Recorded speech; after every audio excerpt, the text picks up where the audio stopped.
Қайырлы күн достар, бүгінгі видеомызда шарлардан гирлянд жасап үйренеміз. Бұл гирлянды мен сіздер мерекелік тойларды, туған күн кештерін, немесе мектептегі шараларды безендіруге әбден болады. Ол үшін бізге екі түрден, немесе үш түрден, немесе төрт түрден жасауға болады. Бүгін біз сіздерге екі түрден қалай жасалатынын көрсеткім келіп тұр. Ол үшін бізге бірнеше шарлар керек болады. Барлығын көлемін бірдей қылып өріп аламыз. Екі шар, қызыл шар, екі көк шар алып отырмын. Содан кейін осы екі шарды бір-біріне біріктіріп, мынандай төрттік жасап аламыз. Міндетті түрде бір-біріне қарама-қарсы тұру керек. Бұлай бүйтіп кету қажет емес. Өріліп шығу үшін бізге осындай түрі керек. Бұдан кейін ортадағы жіптерін байлау үшін шарларды шарларды өздерінің бір-біріне де байлауға болады.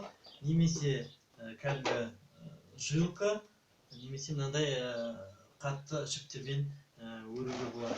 Бүгін біз кәдімгі қатты жіппен өріп сіздерге көрсетемін. Ол үшін жібімізді бір байлап аламыз. Содан кейін келесі шарымызды алу үшін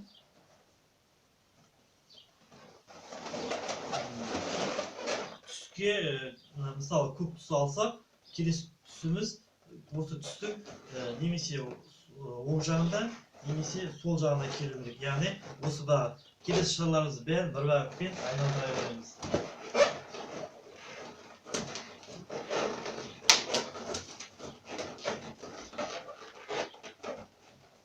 Келесі шарымыз.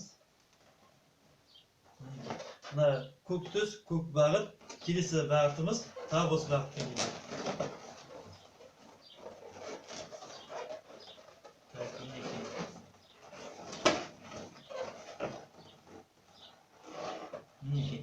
Көк, көк, көк. Бір бағытпен түсу керек. Бүйтіп керісінше түсіп кетуге болмайды. Керісінше түсіп кетсек, біздің өрілген суретіміз шықпай қалады. Сондықтан да барлығы бір бағытпен болу керек.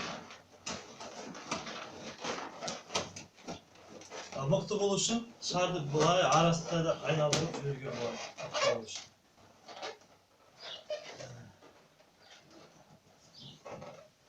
Келесі шарымызды аламыз, тағы да көк түстің тұсына келу керек. Мінекей.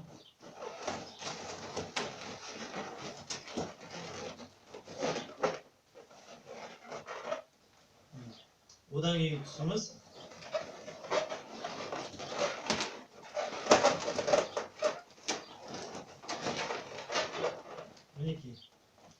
ешқандай қиындығы жоқ.